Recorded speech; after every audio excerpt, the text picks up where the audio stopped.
morning, Joanna. Good morning, Kimberly. So on today's video, we're going to have Joanna Figueroa of Fig Tree Quilts. I've known her for over 20 years, and she just Oh published my a book gosh. with It's So Emma called Strawberry Garden. And we're going to do a trunk show, but at the end of the trunk show, you can ask any question you want. So it's going to be a ton of fun, and we'll just let it last until we get all our questions answered. So, Joanna, do you want to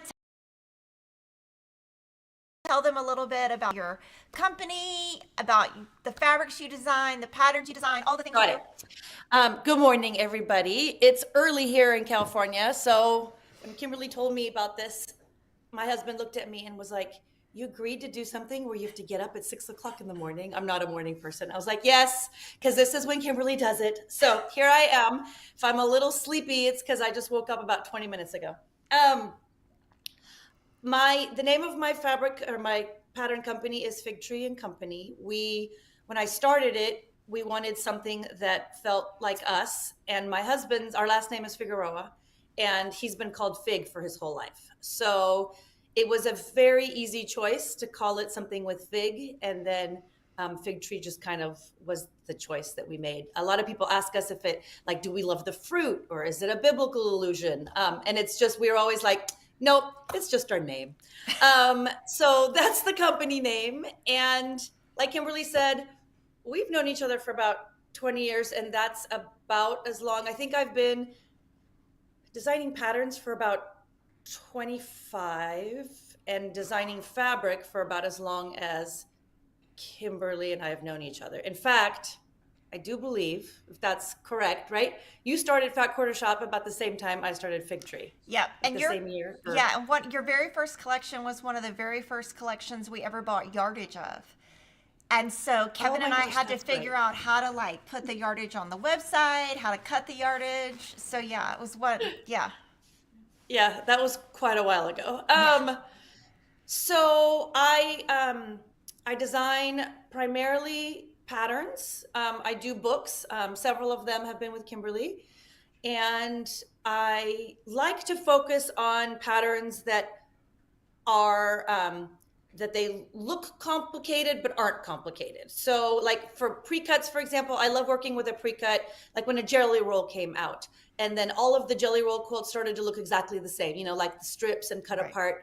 And so I tried to figure out ways where it was made with a jelly roll but didn't look like that. So I like the math part of it a lot. So I spent a lot of time looking at vintage quilts and trying to figure out how to make it be something that we can use today easily, but Mhm. that can be made from our pre-cuts, or that can be made without templates. um, I don't love a lot of applique because I'm way too impatient. I want to finish it faster, and Mhm. I love piecing, but I do add a little tiny bit of applique, but mostly it's piecing. I try to figure out math ways of making things that don't have templates in them. So that's most of the patterns are. I Most of the patterns that I do are for a particular collection, so they're in a particular color grouping. And then when I do a book or like magazine submissions or something, that's kind of when I get to kind of go out of the box and do Mhm. other things that are not for a specific fabric collection. So I love that. I started designing fabric with Moda about a year and a half after I started doing patterns. And I'll never forget the moment where I was at market, and I was already working on like some pattern stuff with Moda. And I got an appointment with Cheryl, who was the Mhm. design director at the time. And I thought, oh, well, maybe I'll start a conversation about what it will be like to design fabric.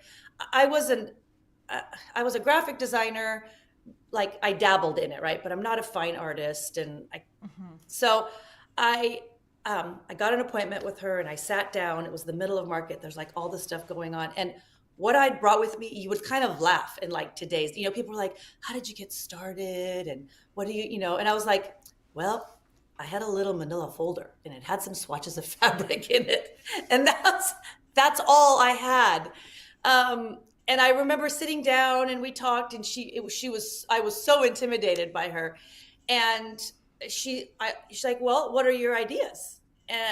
And I just looked at her, and I remember having like this total out of body experience where I was like, well, these are my ideas. And I opened up this little manila folder and I arranged the little swatches and I said, I'd like to try this kind of a color palette and I'd like to interpret it like this. And she looked at me and she said, great, we're looking for something new and fresh and that fits the bill. You've got 2 weeks.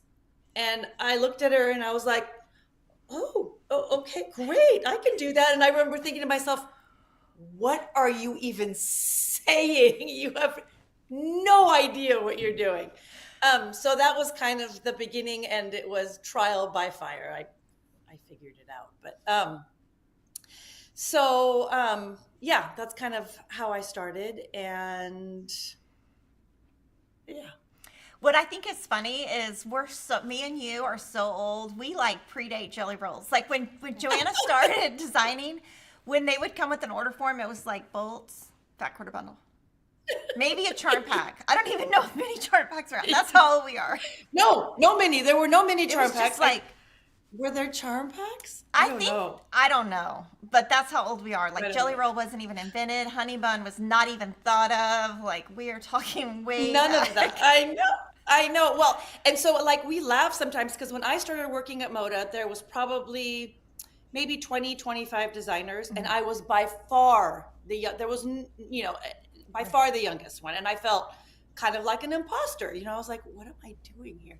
And we look around now and I'm like, maybe I'm one of the older and I'm for sure like the second oldest or the third oldest that's even there, that's been working with Moda. So I'm like, wow, how did that even happen? But, it's like 55 collections later or something crazy. It's crazy. Time flies. Like it's when crazy. I met you, I didn't even have kids. Oh my God. You didn't have any kids. You had all your kids. You had your kids. I had all my kids? Uh-huh. I had Ella too? Uh-huh. Oh, okay. Yeah, I think so. Okay. Yeah. And maybe was I pregnant? Because she's not even 20 yet. So I may not have had her, or I might have just. I think you had just had her because I don't remember you ever being pregnant. Okay, all right. Okay. There was the one infamous market where she was still nursing, and at that time in market, it was forbidden to bring babies into the. I it was like this. The laws have changed. Do you remember this? Yes. And we brought her, and Eric would bring her into me to market because I had a booth to nurse her. And then the security would get pissed off, and they would you would see them on their comms trying to throw me out, and we would pass her out. We would pass her around the Moda pit. People would just be like, "Oh, I don't know whose baby this is. I don't know whose baby this is," and they could never figure out where the baby came from. And it was like this game we played for 3 days. It was kind of ridiculous. But everybody at Moda remembers that. It's so funny. Hold on. I don't wear headphones or earpods. I know. I hate those things. Ears. They're like, I use this thing that Jordan found that is pretty good, but it's, What is it? I don't know. It goes around. It's like over the ear. It goes behind my head. I don't know. Oh, wow. Okay. I don't know. I don't usually wear them. I'm wearing Eric's because I was like, hey, clean off your AirPods and give them to me because I need them for this thing. They're so funny. Okay, so do you want to jump right into the trunk show? Okay, sure. Okay, so Strawberry Yeah, and Garden. I have the quilts behind me that are other jelly and jam that we could talk about after. I just brought out all the jelly and jam quilts because you've got all the book quilts. Yeah, and so the quilt, if you're in the block of the month at Back Quarter Shop, that is going to start shipping on May 17th. The book comes with it, so if you have bought that, don't buy the book a second time. And if you haven't bought it, we are sold out. So we're going to show you the first quilt. No! Just the program. No, we have plenty of the books.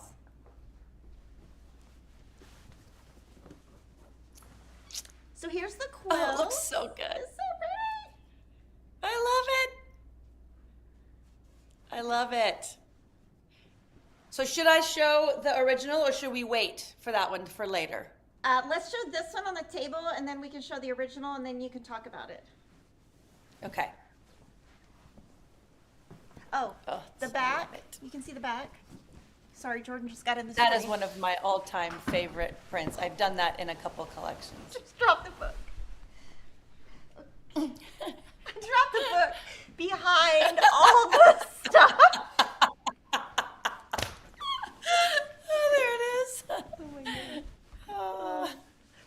Okay, so why don't we? I'll just kind of move it around. You'll talk about it, and then you can grab yours. But we'll kind of like rotate it a little bit. And the block of Okay. the month that you get from us will have the exact same fabrics. Of course, we're sold out. I'm going to be sewing along. This one finishes at 60 by 70. Yeah, so like you'll get, you'll do a few different blocks each month with Kimberly. I kind of laugh that when I started doing block of the months, I know that they're technically called block of the month, but my block of the months are never just one block. They're like a grouping of blocks because um, I always wanted to add a little bit more in there. So they're definitely a little bit more work than just, one where there's just one block of the month. But I feel like it makes for such a more interesting sampler. So that's kind of how I like to organize them.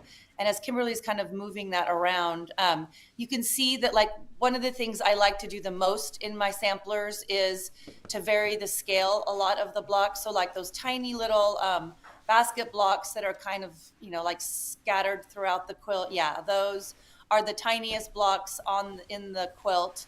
And then there's like that huge one right there on the right-hand side.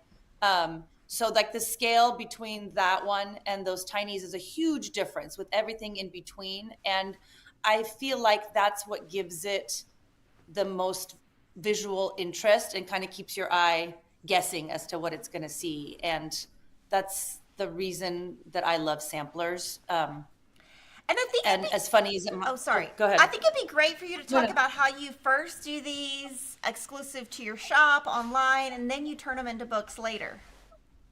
Yeah. So I don't know how many years. I think we've been doing it for like 9 or 10 years now. I was actually, I was afraid of doing a sampler like this. I saw a sampler from far away, and I remember saying to someone, I'm never gonna do that. That's just so way too much work. It would get so way too complicated. And then this whole idea of the block of the month, which I had been around for way longer than that, but I had never done one. And I'm way too much of like a control freak with like where my fabric goes and stuff to do anybody else's program ever. So I'd never done it. And I thought, okay, well, I'll try this block of the month idea thing. I'll just do a little bit of it at a time. And I fell in love with it so fast. And now we do 1 or 2 of them a year just for our retail customers. And it's kind of the way that I do it. People are always asking me, well, can't you just like, plan it ahead of time? And then like everybody could do it at once. And I can't because I would then lose interest in doing it. Like my design brain, if I designed all of it up front, which is, the way most people work on, and that's the way I work on a regular quilt pattern, but on a sampler, not so much. Then my design brain is like, it's done with it, and I want to move on to something else. And so to keep my own interest, I create it so that it's like a puzzle, and I only work a little bit in advance of where everybody else is working, which some people think is like the dumbest thing that they've ever heard. They're like, well, what if it doesn't fit? And what if it doesn't work in the end? And that's where, like, that's the joy I get out of it, is making it all work mathematically to come together. So, so we started doing them kind of that way, where I just kind of, put it together a few months ahead and do it all year long. And then when I'm done with it at the end of the year, if it's something that has, is I find a good way to repeat it, or it's like a holiday one, or we do like another collection that it would work with, then I try to turn it into a book. Yeah, and they're the funny thing about you is I remember back in the day, you did not like samplers. You were like, that's stupid. I would never do that. I don't like that. And now you have all these samplers. But do you remember that? You were like, I don't like that at all. I would probably even like said that to you. Yes. I was like, no, I don't like samplers. They're way too involved, and there's too much going on. And yeah, it's funny kind of how things change, right? I mean, I did one just kind of as an experiment, like, okay, fine, kind of those things where you're like, fine, I'll try it. And I love the play of the little blocks with the big blocks, making it work, making it fit, like playing with the colors. And I never know how the colors are going to work out on something until like I do it, right? So it's like I can't even pre-plan. I can pre-plan like these are the colors that are going to be in the quilt, but I don't know where each color is going to go when I start it, because it just doesn't always. Sometimes we redo blocks because we do them. I put them in, and I think, yeah, I don't like that. So yeah, it's like a total process for me, and that's the only way that I will do them, because otherwise it's no fun for me. And I think It has to be fun for me. yeah, like as designers, everyone's brain works different. So, you know, the creative Totally. process cannot just fit into like these buckets that people just think, oh, we can just do this. It doesn't work like that. Like sometimes you have Yeah, to like, yeah. I feel like you have to marinate on it a little bit. Totally. Yeah. Eric's my husband. He made this great observation the other day. I was working on a pattern that had like this little picket fence and a gate in it. And we were up here at the farm, and we were actually getting ready for an event up here. And I said to him, I said, hey, I want you to finish this gate on this fence, right? And I drew it up, and he showed it to the guy who was building it with him. And they were like, sure, we can make this. And they made it, and the property goes at an angle, and so the gate just it was all kinds of wrong. And I came up, and I was like, and they'd already built the whole thing, and I was like, yeah, that's not going to work. We're going to have to start from scratch. And he just kind of looked at me. I was like, look at that. No one stepped back and looked at this. It's really bad. And then we redesigned it again, and then we like laid it up, and it didn't work. And he then saw me doing the exact same thing with the gate in the quilt. We tried it first as paper pieced, and it was too hard to match up. Then we tried it as templates, which I hardly ever do, but we thought, okay, for this one little piece. And it was a cluster. It was bad. And then one of the gals was like, why don't you just applique the bars on it? And we were like, oh my gosh. And he looked at me, he said, it's exactly the same in quilting. You like do trial and error, like with woodworking. And I was like, we do that all the time. And then he felt much better about the gate that they had to build 3 times. That's funny. So do you want to show the original quilt? Okay, sure. And then I'm gonna let the screen go to you, and I'll be right back. Okay. All right. Okay, so the original quilt.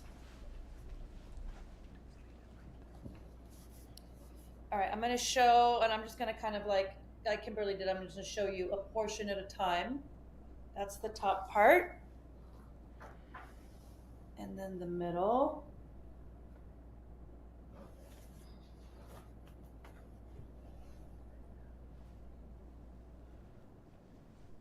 I know you can't really see the whole thing, but so it's really similar in feel. And I thought something interesting to look at would be, so Kimberly's is made primarily with jelly and jam, which looks like this, right? We took out the aqua. We didn't use that in the quilt. And we did add a little bit of yellow, since the original one had yellow. And here is Strawberries and Rhubarb, which is the original collection that I made the first one with. And so you can kind of see the similarities and the differences. So the first one didn't have aqua, hence the quilt doesn't have aqua. It has a few more of the lighter greens. The corals and the pinks are pretty much exactly the same tone. The reds are exactly the same tone. And then the taupes and grays as well. So in terms of comparison of the old and the new, that's why we added yellow into it, because the original one had a hint of a yellow fabric in there that I used, probably from like several different past yellow fig tree lines that had a little bit of yellow in them. So I have this, I give like when I go to talk to guilds and I give like a little speech on color, I always say that yellow goes with everything. And as quilters, a lot of quilters are scared of yellow, and I'm not exactly sure like what bad yellow experience they've had in their quilty life. But I hear that all the time. People say when I'm doing like the guild talks, they're like, yeah, but yellow, it's just so hard to work with and it scares us. And I always say, yellow goes with everything. Think about it on the color wheel. Think about all the different like classic quilt combinations with yellow. Red and yellow, blue and yellow, orange, purple and yellow, which is like a classic complementary color wheel thing. Gray and yellow is like a thing, you know, in more in the modern quilt world. Um, Green and yellow. There's like yellow works with every other color. It's the only color that's true for on the color wheel. So, and I just love yellow personally, like a soft butter yellow. So I try and add that in whenever I can. So I feel like I'm always telling people, don't be afraid of the yellow. Try it. I have one customer, and if she's listening, she knows exactly who she is. She's come on and said, I don't know why you put yellow in that. I hate yellow. And I always say, well, that's okay. You can hate yellow. I love yellow. So my stuff's going to have yellow. Okay, so we're going to move to the first quilt in the book. Okay. Let's see. Argyle sweater. Okay, we're going to hope that doesn't fall. And then at the end, I'm going to give credit to everybody who, go that way, to everybody who made quilts in the book instead of one by one. Yeah, so I've got a great group of gals who have contributed to these. Okay, so Argyle sweater is one of those patterns that by itself looks one way when it's just a block. And then the second you put it with other blocks, it creates like 3 different, repeating patterns, which is something I love in a quilt. So you probably, like if you just looked at the quilt that Kimberly's holding right now, you probably couldn't even tell what part of that is the block until you see the block itself, right? Because there's so many little components to it. But if the block itself, once you open the book and you look at that page and you're like, oh, that's the block. I love repeating things that happen like that. It's like, yeah, that's a portion of it right there. And then since one part of it is with the coral and one part is with the green, that creates like, the lines going in opposite directions. It's just, I love how, quilt blocks do that. You never kind of know what they're going to do until you put them together. Yeah. And so these are like units right here. Mm-hmm. Like, yeah. And then each block and then you put has like four of them units together. Yeah, two different colors. And gosh, you could do this in pick 3 colors that you love. I feel like it would look like, I feel like this would be beautiful in like a patriotic, like a red and a blue, and then like another tone of blue for those 4 patches. Or gosh, so many different colors. That's the big cabbage floral that she just pointed to on the I use that for so many borders. It's also a 108 with this collection, I believe. I'm sure Kimberly has that in the shop.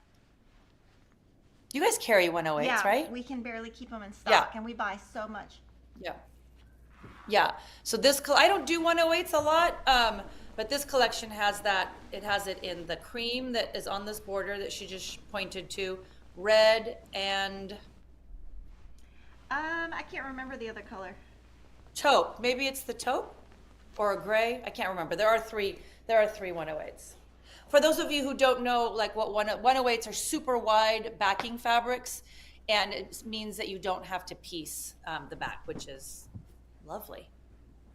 And that print she just showed you on the back, I call it the dogwood print. In the green fabric version of that from this collection is possibly my favorite print in Jelly and Jam. I love it. Oh, okay. Cottage. Blooms. So bad once I've named it. This is kind of my soft ode in this quilt collection. I'm not a big pink person, believe it or not. You probably wouldn't believe that after seeing this book, but it's not my go-to color at all, and I don't decorate it with it in my home. So I add it into fabric collections because people love to work with it. But this, we started off with a different sashing, and I didn't love it. And then we tried a darker sashing, like how Kimberly and I were just talking about how you just have to try and error and audition things around. This started off with a much darker sashing, and then we settled on the softer. That's a little soft gingham. Oh, there's that cabbage floral again on the back. And really with your fabrics, you have a lot of coral. Like this is like up close, this is more coral. This has pink in it. but a lot of your fabrics will lend more orange than pink. But then when you combine them with the other colors, it kind of makes them look pink. That's kind of the way I think of it. Yes, totally. So anytime I do pink, it's like a peachy. So, I say, when I say pink, Kimberly's right. It's not like a true pink. It's like a soft peachy pink. It's kind of my, it's my, okay, I'll put some pink in it, but it'll be peach instead of pink. But this is like a block that I love. I've done this in like a lot of different variations over the years, different patterns, different ways, big, small. I feel like it's a great opportunity to feature a print in like those, the four bigger pieces in the center, and then put like a little accent into the half square triangles. So yeah, I love it. It's traditionally called a weather vane, I think.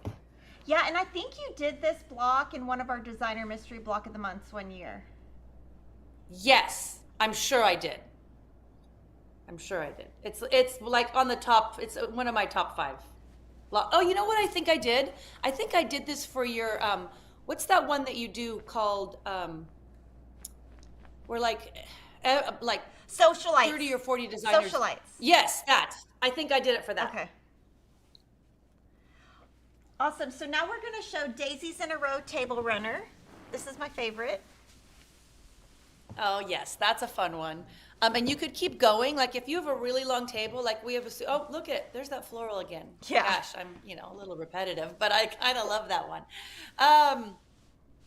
This you could keep going really easily. So even if you don't do a lot of quilty math, it would be very easy to expand, to make this one a little bit longer by adding a couple daisies if you have a much longer table, or shortening it if you just want to like put it on the coffee table. You could also add more here. Instead of Yes, you totally could. You could totally you could make it wider by just adding like a little thin inner border. But yes, I specifically made the flowers go in both directions so that it was, regardless of which side of the table you were sitting on, you had some flowers facing you. So it's specifically done for a table like that. But you could easily make them all growing in one direction, right? And then make it a wall. And I know this block right here you 100% did for Designer Mystery, because I remember it. I think I have that quilt in my bedroom, because in my bedroom I have 3 fig tree quilts, and I think it's the one that has this block. Okay, that's called a Rolling Stone block, and traditionally it's called that. It's another one of my favorites. So it's, after you've been working with quilt blocks for this long, I don't know if this is true for you, Kimberly, but you go back, like I go back to the ones that I love over and over again, and I just, reinterpret them. But I'm drawn to the same. I don't know. Is that true for you? Yeah, totally. Like I kind of feel like I repeat, but it's kind of like when you decorate your house, you go to the same things, you go to the same colors, do what you love. Yeah. So, yeah. Yeah. So I've definitely, I have done this one several times as well. This one, and I do all of my patterns with what I call the sew and flip method, where to not do a lot of half square triangles. So like where Kimberly was just showing, that's basically like a square that has 4, of the little squares sewn on top of it at a diagonal and then flipped out, right? So you get the shape underneath in order to avoid using templates. And the leaves also, same thing. It's a rectangle of green, and then you put a cream.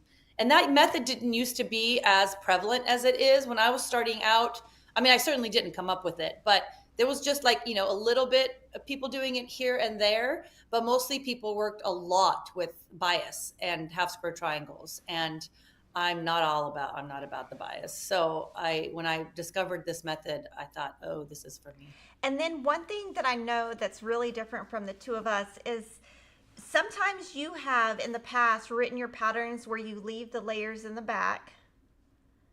So do you remember that? Yes. And then you kind of talked about your patterns. And you cut out both for sure, always, right? Yeah.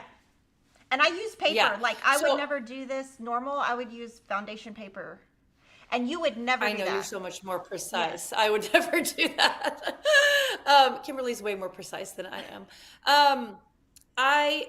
On those sew and flips, the one thing that I teach or taught, I still teach sometimes this way, is that if you have color on the one on top that you're flipping out, you can use the back as kind of like your foundation, like what she's using when she's doing paper, right? And she's basically using that in order to get perfect accuracy on those points. And since I don't like foundation piecing and I don't do paper piecing, it's like it doesn't even work with my brain. I would teach, especially beginning quilters who struggle with getting all of those points right, is that you can leave your background piece. So I say always that as quilters, we're much more accurate cutters than we are piecers, right? So when you cut a square that's 2.5 by 2.5, it's likely going to be 2.5 by 2.5. But once you start piecing it, all bets are off, right? Because you've got a seam allowance that has gone wonky, or you're sewing a little wide or a little scant. So all kinds of things start to go a tiny bit sideways, or could go then. But if you leave that background piece on, and then when you flip out, you just cut out your middle piece, you can use your background piece as your foundation, and then the two pieces that are back there, it's not really ever a problem for a quilter. So I always say to people, especially beginners, that if you want to try that, the background is the cream and the top is the color, you can't really do that the other way. So like on this one, where the background is the color and the piece that you're putting on top is lighter, because I've tried that, and then the color might show through. And so you can't really do it that way. You can only do it that way when the background is lighter than the top. Yeah, and I feel like we're more accurate cutters because, when you start a project, you're like, oh, I'm going to make the most perfect quilt. I'm going to cut it accurate. And then you start sewing and you're like, oh, I want to move to the next project. So then you just sew really fast. That's what I do. Yeah, agreed. Yeah. You're still so accurate, though. I feel like I've been in a hotel room. Where was that? Where were we? I've been in a room with you when you were cutting out a quilt and I just looked at you and I was like, crazy. Oh my gosh, you're crazy. Yeah. So this is the Geese in the Garden quilt. Okay, so I know people we should have taken a poll. Yesterday when you were taking a poll on, I'm sure something we'll talk later on in the live stream, and I thought, oh, we should take a poll about how people feel about flying geese, because I love flying geese. I make them all just the plain old, it's the sew and flip where I just, I flip out the corners. I always get the best results with that. And I know there are like 100 different methods for these. And I get this question all the time. Why don't you do it the 4 in a way? Or there's these other ways, right, where you can sew them and then I don't even know. I just do them plain, but I love them. And I know some people hate them. So I didn't know, how do you feel about flying geese? Well, I use the Eleanor Burns method. So years ago, it was before Kevin and I got married, I think. Yeah. Okay. So I went to Paducah and I went to a lecture from Eleanor Burns, and she's so funny. And she was talking about her method of flying geese. And ever since then, that's the method I do. And I never make flying geese the other way. So is that 4? Yeah. Okay. So how is it? So you do 2 squares, one's bigger, one's smaller. You layer them you layer them together, you cut in the center. But I kind of came up with a little cheat way to do it. But yeah, that's how I do it. And then even if I just need 1, I'll still do 4, and then I'll just keep 3 extra because it's just so extra. It's ridiculous. Yeah, so I know some people don't like flying geese, but I really love them. And I feel like this quilt really features, obviously, the flying geese. You could do those alternate squares. You could do that. I can't remember now in the pattern. Could you do? Yeah, I'm sure you could do them all as one fabric. And you could also, for example, that center square in a square that's in as the post kind of, you could choose to do all of those with one fabric for the whole thing. It would kind of, it would give it a little bit of uniformity. We did these very scrappy on purpose, but I love to do scrappy whenever is possible in a quilt that was inspired by a vintage quilt, because I feel like it beckons more back to the way the original one was, and this one was inspired by a vintage quilt. So somebody asked, where do you find your vintage quilts? And I think this is a great question. So I flea market. So if I'm not, quilting or working on the computer for my business, I love to go to thrift shops and flea markets and antique malls, like the ones that have like all the little stalls. And so I'm always on the hunt for quilt tops and quilt. It doesn't matter what condition it's in. So I'm not looking for museum quality pieces.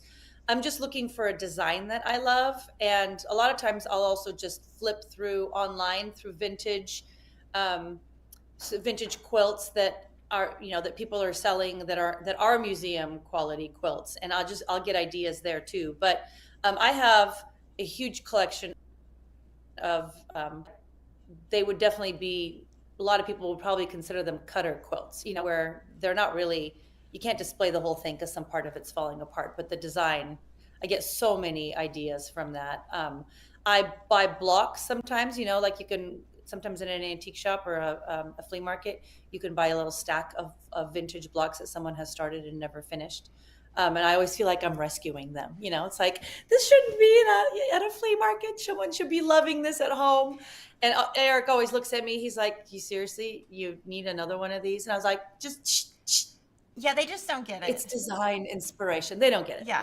It's like when I go looking at guitars with Kevin, I don't say a thing because I'm like, okay, I'm not going to say a thing. So then when I start doing stuff, he doesn't say a thing.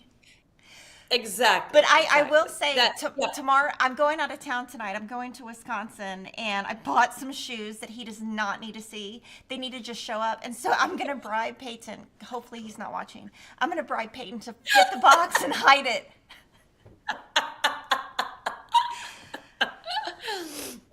Oh my gosh. But yeah, I'm going to, where am I going? Wisconsin?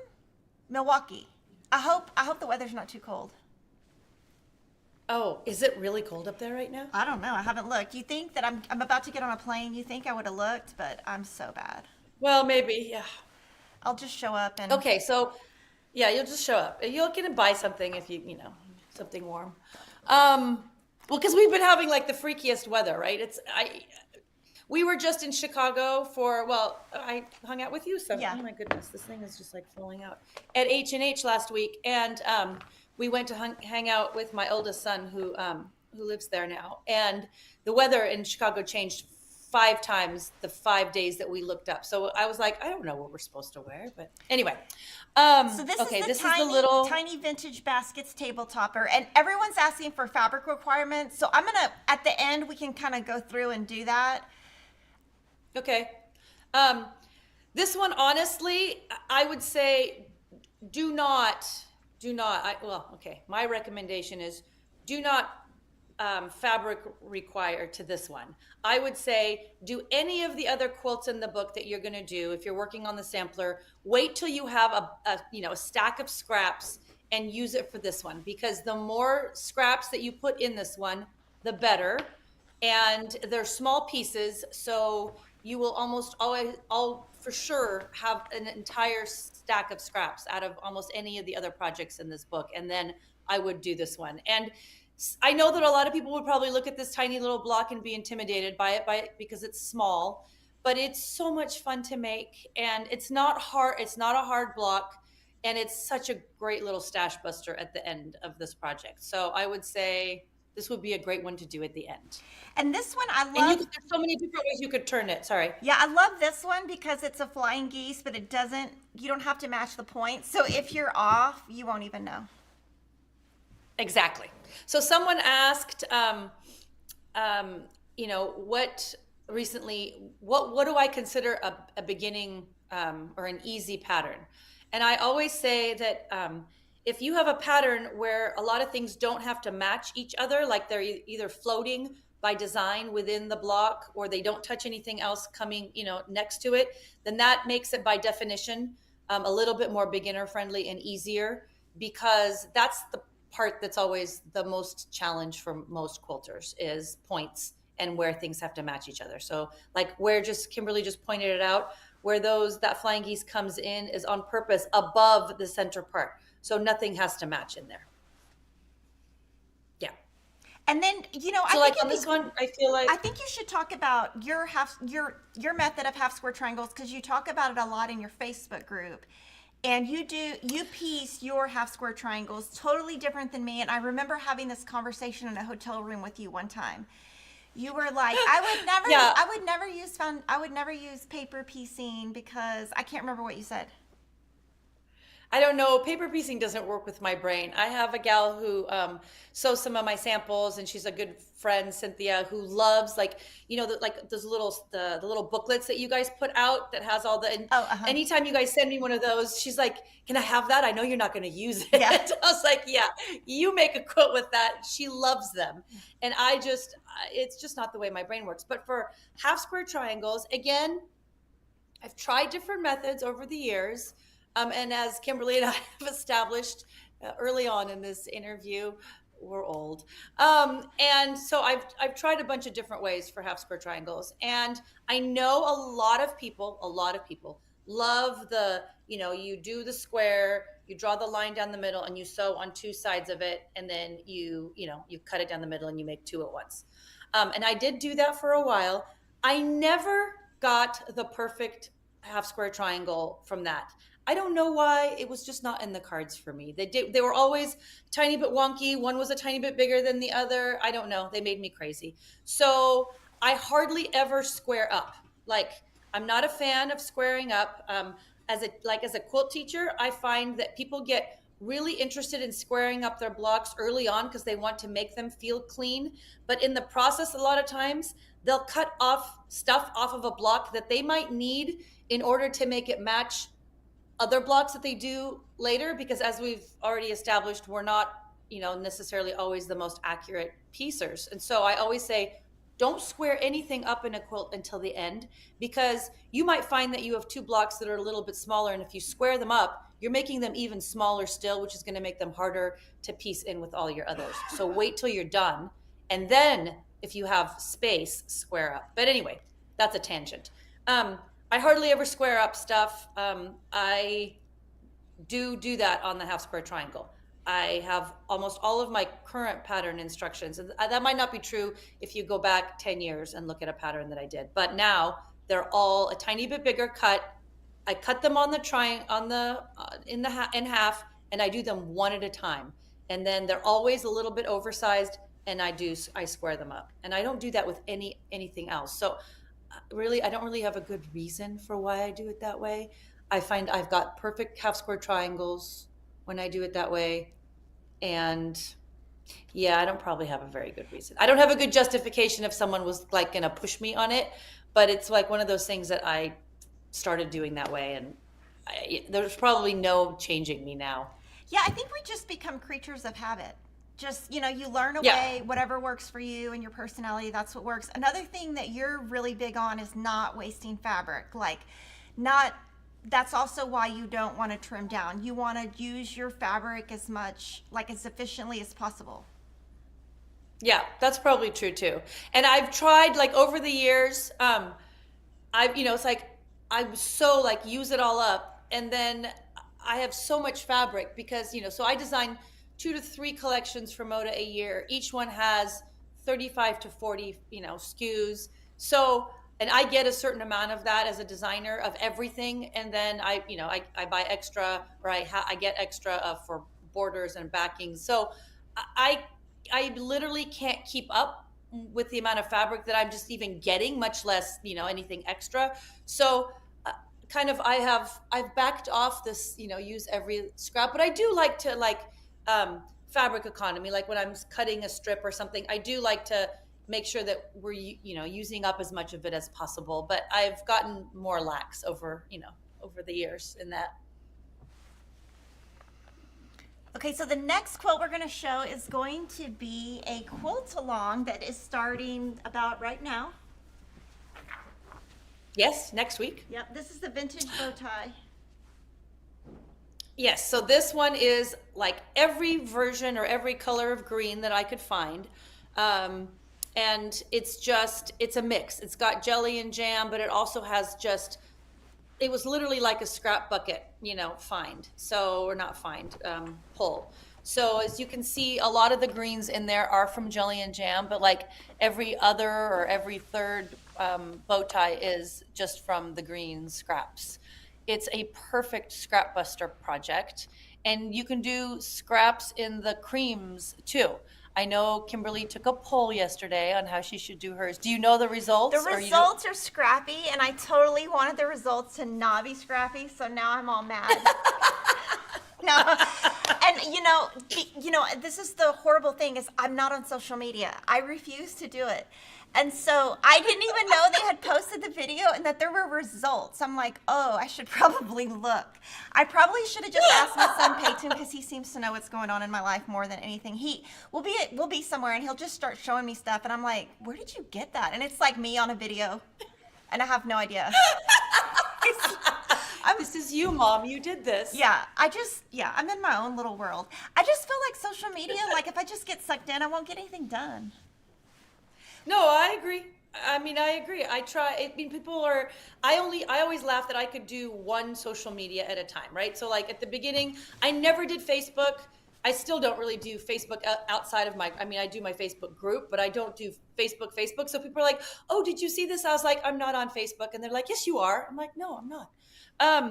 Okay. So sorry, that's a tangent too, but so I apologize that the people have voted for Scrappy. I may have put your poll up on my story and said, go help her vote. Of course, I voted for Scrappy. So, They told me. Yeah. So this one's totally Scrappy. Every possible color. Again, I started off with the colors in Jelly and Jam, so you could see all of the colors from Jelly and Jam in there, but then there's yellow and there's orange, and I added in, creamy backgrounds from my bucket of every type and variety. So I think it just makes it look so much more vintagey and old time. I do think that this quilt, had you all voted that she do all one background, it would still be very pretty. I have one of our gals who's sewing along is actually doing it reverse. She's doing all of the bow ties in creams and she's doing the background as a denim chambray. And I think it's going to be so pretty, reversed backwards. So, but as you can see on here, there's probably, I don't know how many fabrics are in there, a lot. And the scrappy feel of it it's just like, I don't know, it's just so yummy. I think another thing you could do if you really wanted it to make it look even more vintage is on some of the blocks scattered throughout, switch the color and the cream. The color on this would probably make Kimberly crazy. Oh, but I wouldn't do it. You would, but put the color on the back, background and the color on the bow tie, and those blocks would kind of pop out. And like a lot of times on vintage quilts, you see stuff like that. And so if you want to make it look even more vintagey, I would recommend that. And so the sew along starts May 14th. And if you want to join Joanna, you can follow her on Instagram. Her Facebook group has a ton of stuff on this. The blog, it's also on our blog. And like I said, I'm going to be sewing along. Later in the show, I'll show you what I'm sewing with, just so we don't interrupt the flow. And speaking of easy quilts, this is a good beginner quilt for the reason that those little center pieces don't have to match anything. So if you're a little bit off, right, on those two sew and flips, it doesn't matter. And the amount of scrappy stuff going on makes it easy for your eye to not be bothered if, something where the blocks don't quite, join together in a spot. So, and it's a small block. And it's comes together really fast. So I know, we're working on 20 blocks a week, on the thing. And people are like, oh my gosh, 20 blocks. But you could probably do that in an hour or two. Yes. So oh, go ahead. No, go ahead. No, so what I did, I'm so ridiculous. I cut all of these bigger, made the whole block, and then trimmed it down. I'm ridiculous. No, you did. I did too. So my blocks are exactly the right size. I'm ridiculous. Okay, see, I would never do that either. Yeah.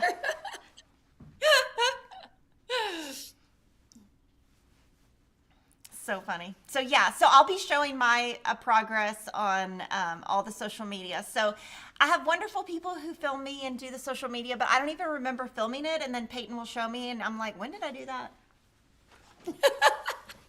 So how often, do you do one day where you guys film a bunch of things, or do you film many different days a week? 4 out of 5 days.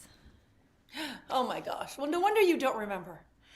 Yeah, I mean, I don't know. I don't really, I don't know. Like, yeah, I just don't remember much.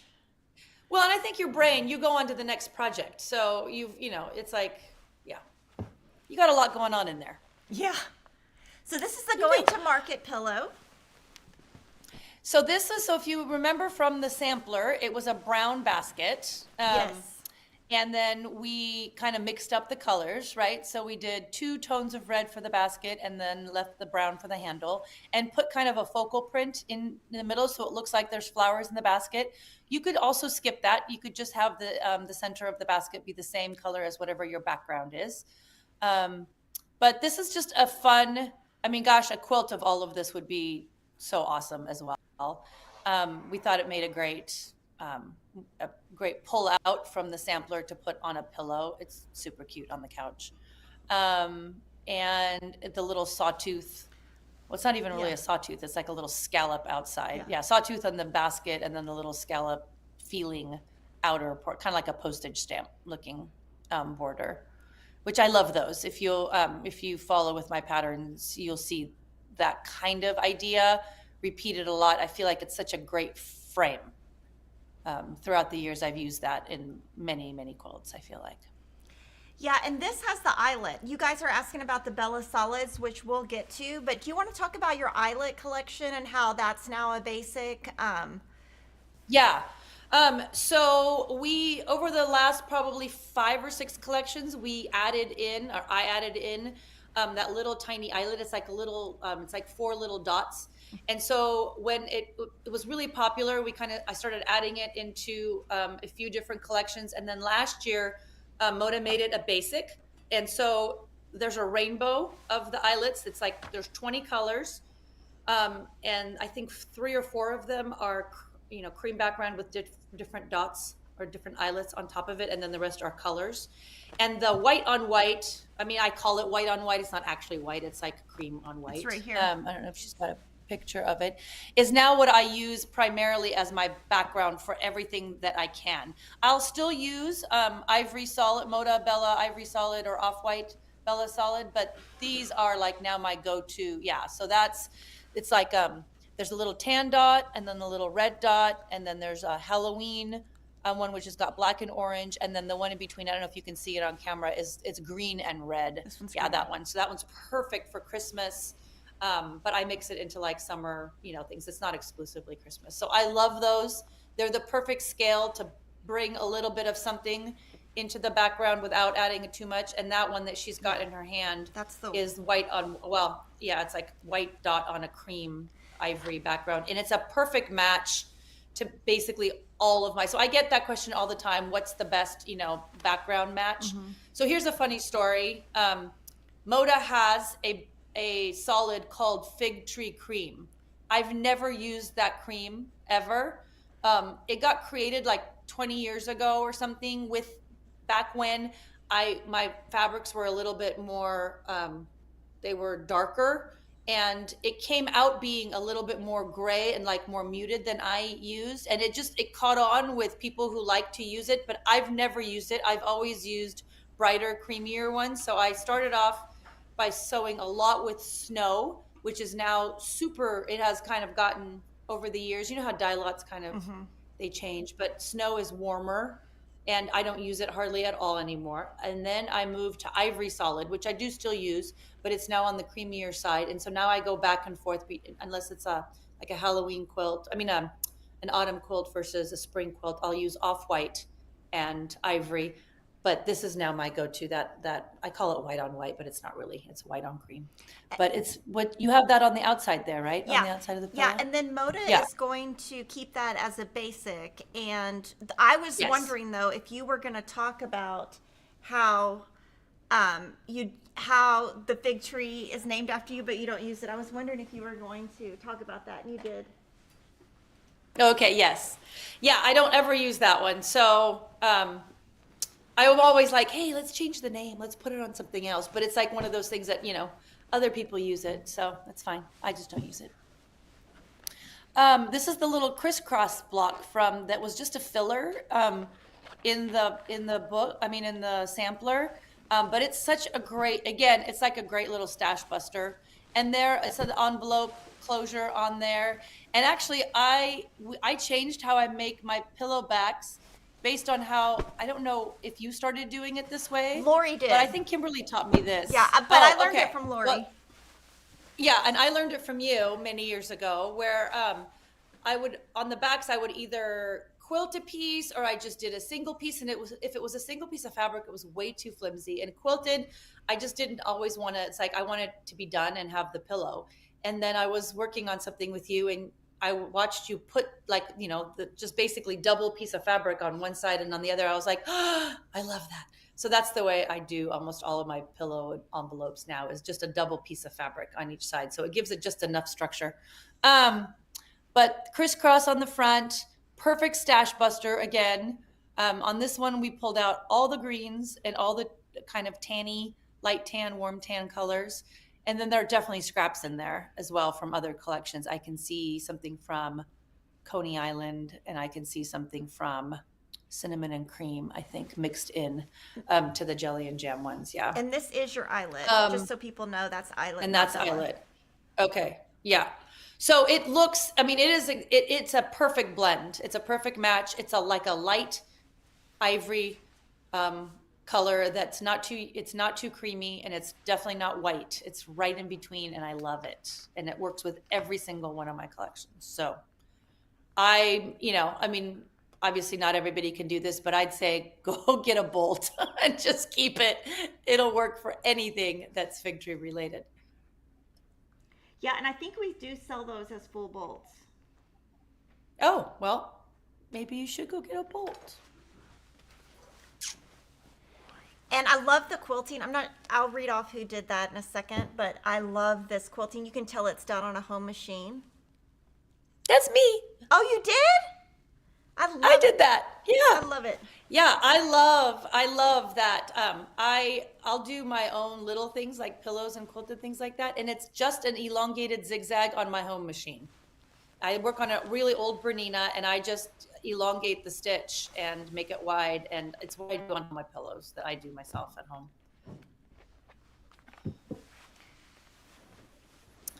And this one is the Three Berries pillow, again with that same double fabric background that I was just talking about.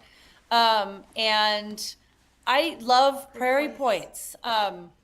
They're just a fun, I know people think that they're more complicated than they are. A Prairie Point is just a square of fabric that has been folded in half on the diagonal and a triangle twice. So you could take a charm square, fold it in half as a triangle, and then again, and it creates like a triangle that has two folded edges, and all the raw edges are on one side.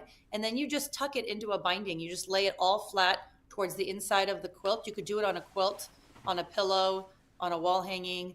And then when you do the binding, it flips it out. And so it just adds a little something. Those could I probably either didn't get to stitch them on the inside, or they've just during travel between me and Kimberly have gotten squished. Yeah, they got squished. But normally, if you press them out, they'll stand out a lot more. And this is really easy. Like when you first did it and we had to write the instructions, I was like, what is she doing? And it's so much easier, and I cannot believe it. Like, I think I could totally do this. You could totally do this. You could totally do it. Yeah. 100%. And those are fun little berry blocks. We have those in the sampler. We actually, they were first in another little subscription that we do that was, it was all just the berries. It's this is a block I've done a couple times. It's just kind of, and it has that same thing that Kimberly and I were talking about, where the flying geese don't meet the point down in. So, you can't lose it basically. Yeah. It's higher up above. And then the berry itself also is the sew and flip, but none of those have to match to anything. So it's not a tough block to make. Okay, so I'm going to read from the front of the book. Everyone who made quilts for the book. Marion Bott, Cheryl Hadley, Diana Johnson, Lacey Poirier, Judy Sutton, Gina Tell, Susan Vaughn, and then obviously you. There's also Cinta Borland, Thelma Childers, Christine Sheparick, Anna Deneen, Lacey Poirier, Carol Shriver, Susan Vaughn, and Teresa Williams. So that's the first list I listed was the quilters who did the long arm quilting, and then the makers are the second list. But I just want to make sure we give credit to everybody. And then, of course, Sarah, who did the book for us. Yes, and thank you to all of the ladies who agreed to help, with one of the samples and all of the quilters. I feel like we would be nowhere without our quilters. Yeah. So I'm going to kind of flip through and let's talk about the fabric requirements for the Strawberry Garden block of the month. Okay. Talk about, and we can talk about each quilt, and if we need to, we can bring some back up. But this one, if most of the stores are sold out of the block of the month. So talk about how people could make this from their stash.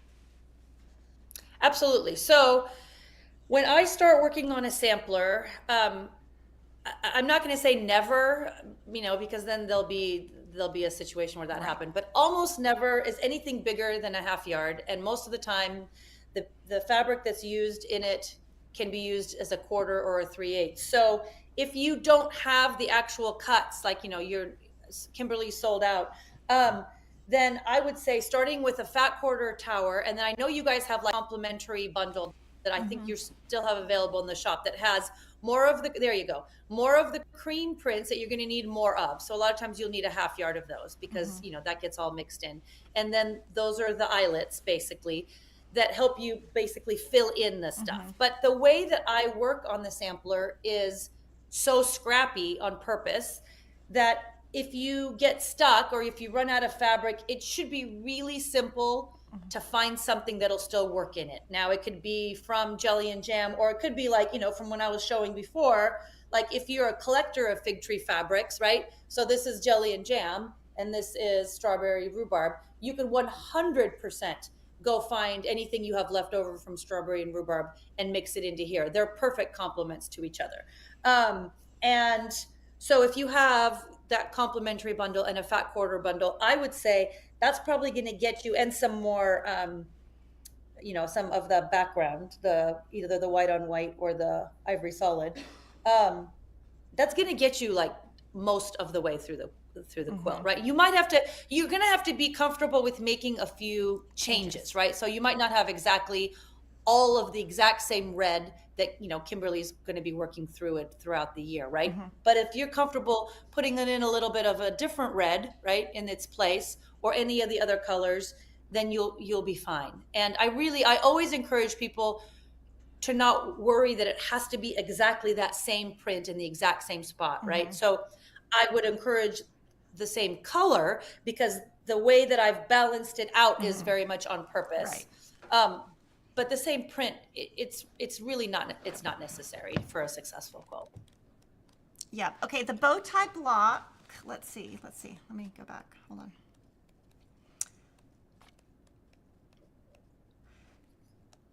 So the Argyle sweater quilt, that uses yardage because that is obviously, like you said, 4 colors. Yep.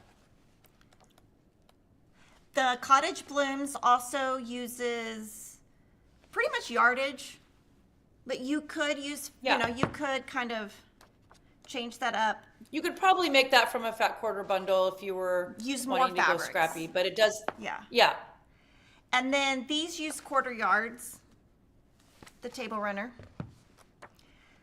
The vintage baskets, like she already talked about fabric requirements on that one. That one, you kind of just, it's very scrappy. And then Geese in the Garden is yardage. Yeah, that one's definitely yardage. Yeah. And then the bow tie quilt, definitely quarter yard friendly, fat quarter friendly. And then I feel like that bow tie one that we're doing the sew along with, you could do that with probably any pre-cut. You could probably work on it with layer cake, fat quarters, fat eighths, because it's such a scrappy. You just see how many of those particular cuts you could get out of any given. I'm not even sure that you couldn't do it with some charm packs, maybe. I can't remember exactly the amount, the pieces on it. Yeah, and I think anytime you see a pattern, don't feel limited by what the designer tells you.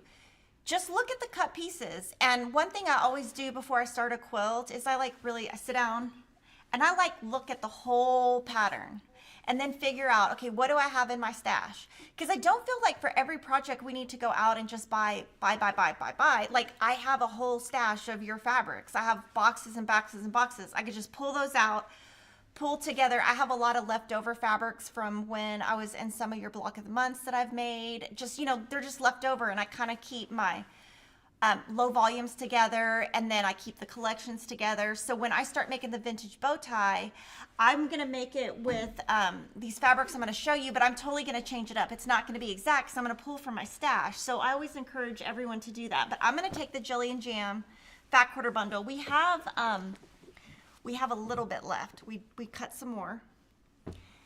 So I'm going to be using that. And then this is how it looks all starched. So it's all ready to go.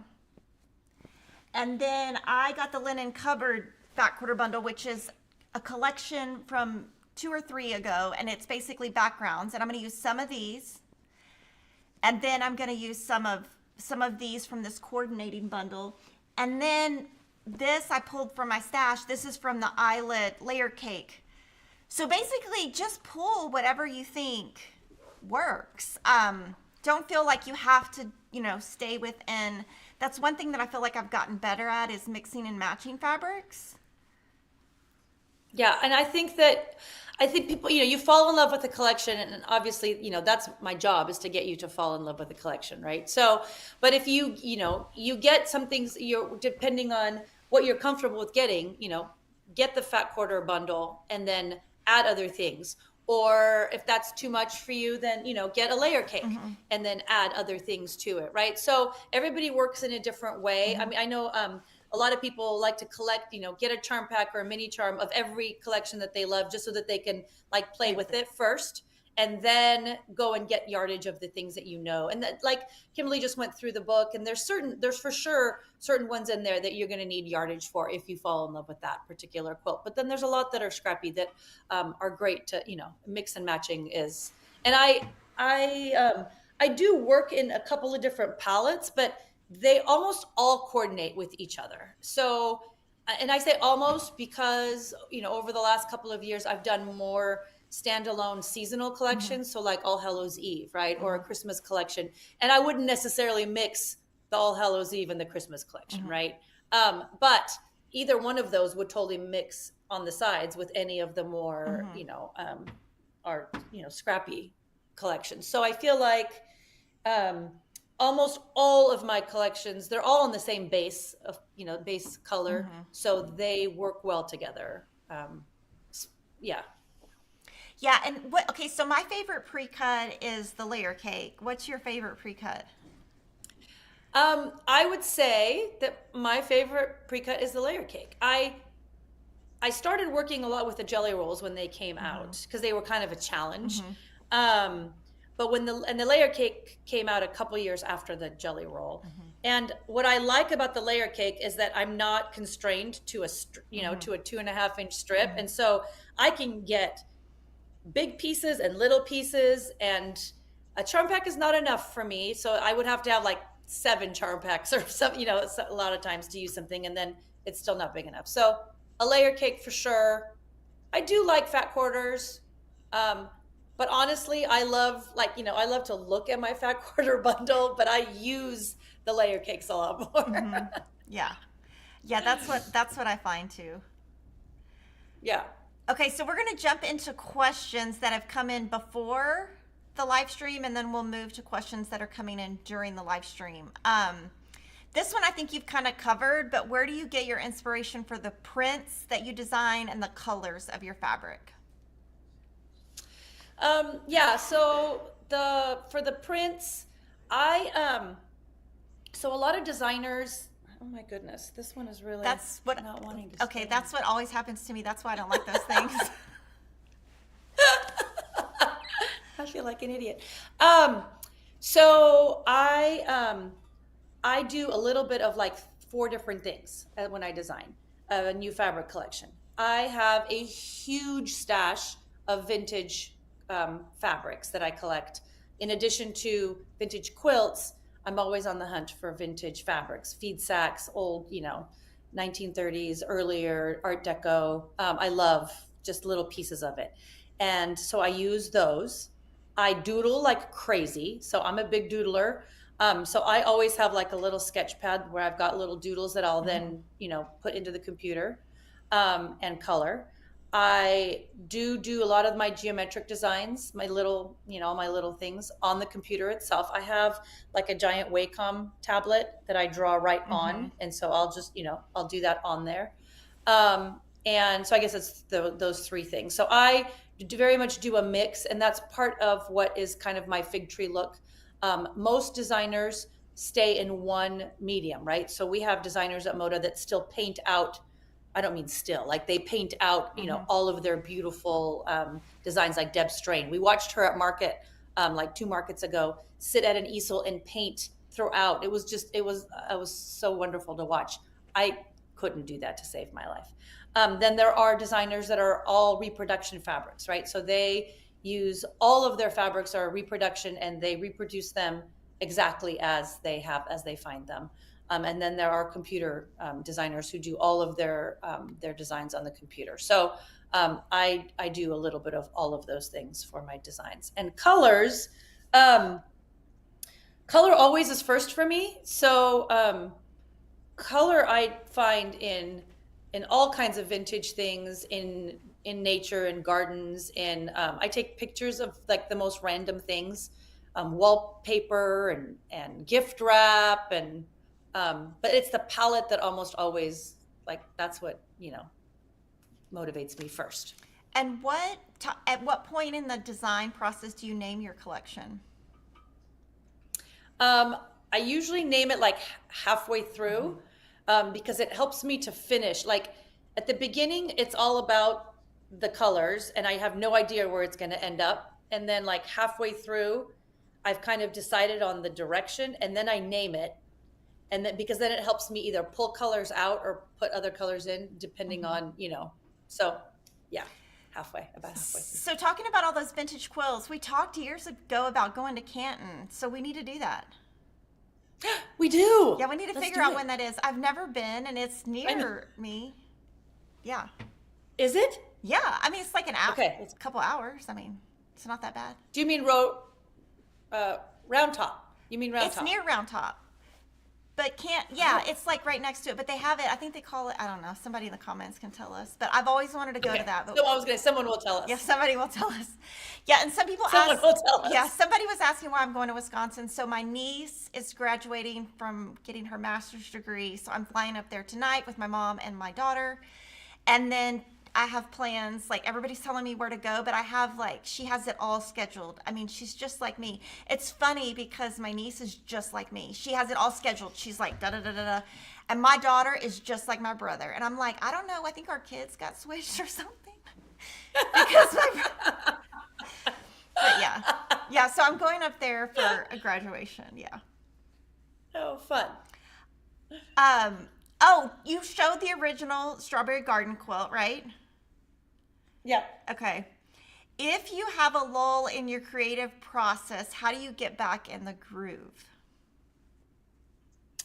Okay, this is going to sound really funny, maybe, or not funny.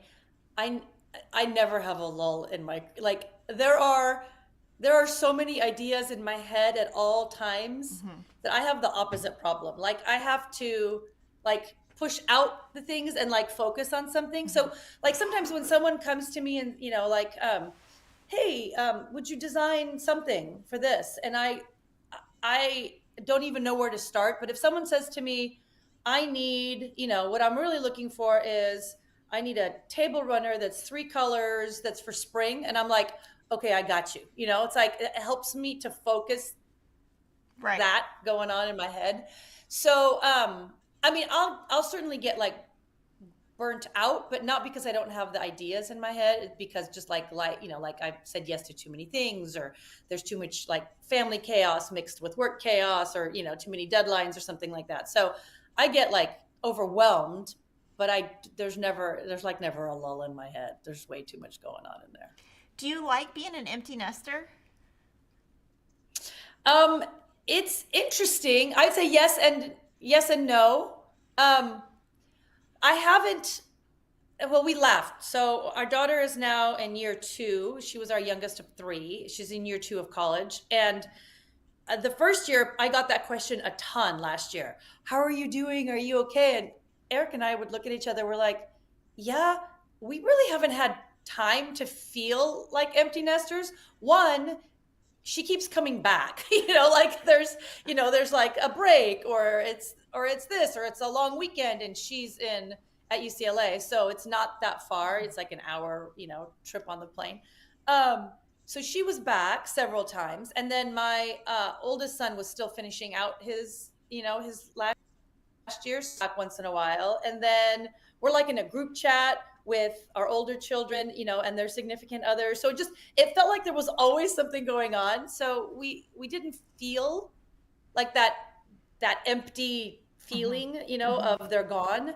And it's gotten a little quieter this year, but we go see them, and we're constantly, like, my daughter and I talk, like, it's very brief text, it's like, and I always laugh. I'm like, I know when she's going to text me, because it means she's walking in between classes, and she's got like UCLA is a huge campus, so it takes her 20 minutes to walk sometimes from class to class, and she's bored. If she's watching this, or she probably is never going to watch this, but I know exactly when she's going to text, because I'm like, oh, she's going from class to class, and it's like, hi mom, or she'll call or FaceTime. So we haven't really had that phenomenon where we're like, oh my gosh, everybody's gone and we're on our own. Maybe it'll happen. Yeah. But maybe. It's funny talking to parents, because like anyway, talking to like, like Emma's about to go to college like in a year, and I'm like devastated. And then, you talk to parents who like their last kid is going off, and they're like, oh, I've done this before, it's no big deal. Like they're not even phased. They're like, go, like they've done it before. It's just so funny. Like, oh, I just, it was definitely different with the third. Yeah. Letting the first one go, taking him. I mean, we took all of them, in the first, but I mean, and we drove down to take my Ben and then Zach, and and I didn't think I would, because I'm not a crier. Mm-hmm. And we got in the car, and I was just like, cried. Like, I mean, not all the way home, but it was definitely part of the process. But it was way easier it'll be way easier when you get to the boys. Yeah, well, it's funny, because I was at a basketball the other night, and one of the moms was like, well, she's like, she's all got it together, she only has 2 kids, she's got it together, and she was like, I had to get on your son Christopher, because he was texting my son at 10:30. Does he not have a curfew time? And I was like, it's the weekend, I don't know, like he goes to bed when he goes to bed, I don't know. But she was like calling me out, and so I told Christopher when we got in the car, I was like, you cannot text so-and-so after 10:30. And he's like, oh, I did it at 9:30. I'm like, no, you didn't. Some people, you have to follow rules. Just don't text him. Because she was like, oh, I had to get on your son, da-da-da. And I'm just like, I have 4 kids. I'm like, I don't know about, because I guess, people have like turned the technology off at a certain time. But honestly, I've never even done that, because my kids are more obsessed with whatever the game. What do my kids play? Xbox. Jordan knows. Xbox. Like, I'm more worried about getting them off Xbox. Like, anyway, it's just so funny to like see We parents. did do that at some point, where we there was a time at night where our Wi-Fi just went off. But we only did that when we were having when we had one of our kids was like staying up half the night, right. And we were like, we can't, we're going to bed, we can't be monitoring this, but if we turn off the Wi-Fi, then they have no access. That was back then. I mean, sure, there's probably like 17 different ways around it now, but when they were tweens, that was it. If their Wi-Fi was off, they had no other options. So it's just funny talking to other parents, and then they call you out, and I'm just like, why didn't Kevin take this kid today? Why was it me? Do you want to talk about upcoming retreats? Anything you're doing on that front? Well, we just held our very first Fig Tree Retreat. We're hoping to do another one next year, but I don't think I'll do more than one a year. They're a lot of work. But I'm going to teach. So that actually, that is one thing that's a little bit different since, we're empty nesters. I usually didn't say yes to very many like engagements that would put me back on a plane. One, I don't love to travel. And then two, when the kids were home, it just like, we already went to market and then we did a retail show and we, would do one other. So I have started saying yes to more stuff. So I've got like a couple in the works. They're not like all announced by the shop yet, so I won't say anything here because then everybody will know about it. But I think there will likely be one next year in Canada. If you can maybe guess where that might be. And then I'm working on something with boxcar quilts, hopefully for next year. Oh, can I come? Because it's by my house. That's down. I was going to say that's right near you. Yeah. Okay, I'll tell you. It's actually like not a mile. It's like 30 minutes from my brother's house. 30. Okay. Yeah. And then I've started saying yes to more guild things. So like I'm going to do a guild talk and at a shop in Chicago in September, and that's already announced. So if you're in the Chicago area, I can't remember the name of the guild, but the shop is called Thimbles, I believe. I'll be doing a workshop there. So I've just, I guess that is one thing that's different, is I've started saying yes to a few more, things. Flying things. Right. Do you want to talk about your quarterly box? I know they always sell out. They always sell out before I get them. So do you want to talk about that and how you find it on your Facebook? You used to get them. I know. You used to get them. But I got off social media a little bit, and then it's sold out by the time I get on Facebook. So you know that if you want a spot, you can have a spot. I figured you had plenty to do. We do. So all of our programs are just we're a small shop. We have a couple ladies, and we can only do what we can do. And so, sometimes I get a little bit of hate from people that it sells out so fast. But literally, I plan out our programs based on what I know we can ship out. Right. Which is just, it is what it is. And so, and I don't want it, I don't want to have to go get anyway. So, we have a subscription called the Little Box of Figs, and it goes out quarterly, and it has got, a small project, sometimes up to a lap throw, but usually smaller. And then like a little pre-cut, mini project. And then like some of my favorite notions or like, I love to put little gifty items in there because I'm all about like cute packaging and, so I'm always like trying to find like a little cream or a little something like, so there's almost always something that's not totally sewing related, but most of the things are notions and other stuff. And I know we've overlapped on some of the things that you have in your Sew Sampler box. Like we've put in some of the same little notions in there too. Like, I don't know what I think we've like done some of the same seam rippers. And we both love Oriful thread. Oh, and the little pins, the little house pins. I think the little house pins. Oh my gosh, the little house pins. Yeah. And for those of you who are watching, if you don't have little house pins, Kimberly and I are both big fans. I don't know, I've never found any other pins that are. Yeah, I love them, but I will say that Kevin steps on them all the time. I'm the worst at like needles, pins. No. Yeah, and so I gotta be a little bit more careful. I've been getting yelled at lately for that. Because they're sharp. They're sharp. Yeah. And they're small. Yeah. So like, Yeah, they're a little tiny. They're tiny. Yeah. There you go. Do you always plan to coordinate with your previous color palettes when designing? If so, I think it's so thoughtful of you. Because I like to do scrappy, I do coordinate base colors, but I do like, I'm just looking at the bundles I've got here right next to me. So, should I show the new upcoming line or should I do that? Yeah. Oh, you've got, okay, there you go.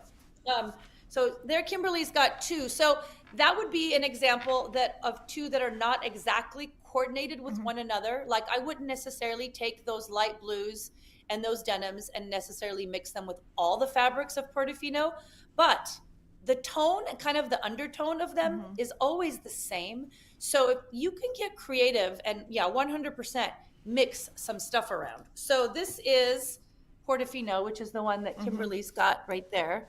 And there's reds. Oh, I'm going the wrong way. This way, Joanna. Reds, like a caramely chocolatey brown, corals and pink. There's a new gold. There's a couple new colors in this one. There's gold, and then there's like a citron and an olive, and then the green that kind of is my coordinating green, and a new tone of aqua, and then that stone color gray, and then the creams, of course. So the creams will always all coordinate. The greens will always all coordinate. The reds, I use kind of 2 tones of red. When I do a Christmas collection, I go a little bit deeper, but that's the only time. Other than that, it's kind of, I mean, I call it a tomato red. Some people have argued with me that it's not red at all and that it's orange. So I always argue back and say, no, it's just a warm red. But yes, some people look at that and think and feel like it's orange. For me, it's just a warm red. So I would say yes to the coordinating, but also yes to, I love bringing in other colors, here and there so that it doesn't always feel exactly the same. I would get bored if I did the exact same color palette, all the time. So I do mix it up a little bit, but they definitely coordinate. And do you have any Christmas collections coming? I might have a Christmas collection coming. Okay. I'm not allowed to say. Well, yet, no, but I can tell. I kind of know because I know each designer gets one every so many years, and I'm like, I think her turn is coming soon. Yeah. I think you might be correct. Yeah. And honestly, she didn't tell me. I just came up with that. What is your least favorite color to use in quilts? Well, I don't design with purple. You will never find a purple in anything I've ever done. I have done plum, kind of, like a maroony kind of plummy color, and I have done like a fuchsia-y lilac color once in a while. Yeah. But I've never done a purple. I don't think I own anything that's purple. I don't think there's any purple anywhere in any of my house. I know some people like, again, someone's gonna be really mad at me. Some people love their purple. Yeah. And I have got nothing against your purple. It's just not my thing. Yeah. What about you? It's the same. Purple? So No. yeah, I don't like purple at all. I hate it. My mom loves it. And so we have the new Tula Pink Block of the Month coming, and I want to sew it because it's fun to sew. And so I told her, she was like, oh my God, I love it. I was like, okay, I'll make it and you can just have it because it'll totally match. But I'm so bad. Like, I don't wear purple ever. And so we had to do filming for an upcoming Spooky and Sweet, which is going to be like our Halloween mystery, blah, blah, blah. And I showed up at work in purple, and everyone, their eyes got big. They were like, where did you get that? And I was like, well, I did buy it specifically for this because I didn't have anything. And I'll probably never wear it again. Yeah, I think it's here. I left it here at work and told them, okay, well, if I ever need anything purple, it's here. Didn't I leave it here? Yeah, I left it here because I was like, I'll never wear this again. Okay, but does your daughter ever wear purple? Yeah.